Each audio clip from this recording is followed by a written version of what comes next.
నమస్తే, welcome to Ankusam news.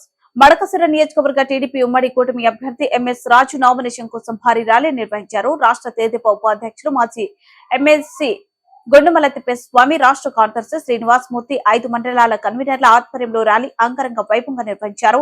బుధవారం ఉదయం 11:30 నుండి వాల్మీకి సర్కిల్ నుండి అమరాపురం బస్టాండ్ వరకు ఈ ప్రాంతంలో మొదట అన్ని దేవాలయాలకు పూజలు నిర్వహించి ఆరంభమైన ర్యాలీ అనంతరం డాక్టర్ బిఆర్ అంబేద్కర్ కు పూలమాలలు వేసి నివాళులు అర్పించి నమస్కరించి ఆయన ఆశీస్సులతో వేలాది మందితో ర్యాలీగా తెలుగుదేశం పార్టీ, బీజేపీ, జనసేన పార్టీల ముఖ్య నేతలు, కార్యకర్తలు, అభిమానులు, ప్రజలు విశేష జనవాహినితో ఊరేగింపుగా చేరుకుని అమరాపురంలో బస్టాండ్ లో ప్రసంగించారు. అట్టహాసంగా ఎంఎస్ రాజు ఎన్నికల అధికారి గౌరీ శంకర్ కు తన నామినేషన్ పత్రం దాఖలు చేశారు.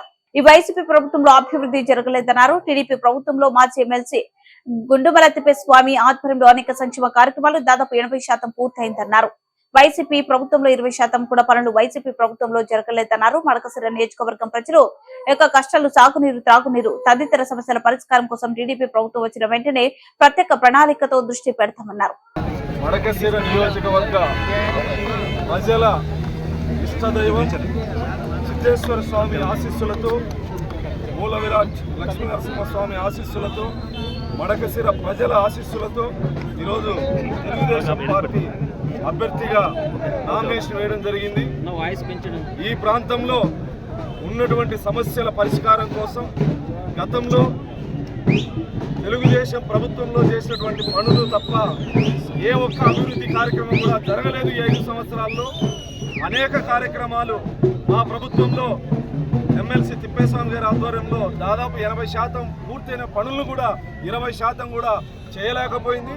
మడకసిర నియోజకవర్గ ప్రజల యొక్క కష్టాలైనటువంటి సాగునీరు, తాగునీరు సమస్యల పరిష్కారం కోసం తెలుగుదేశం ప్రభుత్వం ఏర్పడిన వెంటనే ప్రత్యేక ప్రణాళికతో మేము ఆ రెండింటి మీద దృష్టి పెడతాం.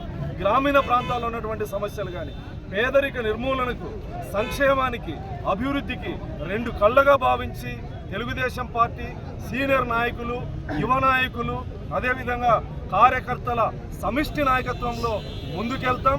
ముఖ్యంగా కన్నడ, తెలుగు సాంప్రదాయాలు మిళితమైనటువంటి ఈ ప్రాంతంలో ఆ సాంప్రదాయాలకు అనుగుణంగా వాటిని గౌరవిస్తూ ఈ ప్రజల యొక్క ఆకాంక్షలతో ఖచ్చితంగా ముందుకెళ్తామని చెప్పి సందర్భంగా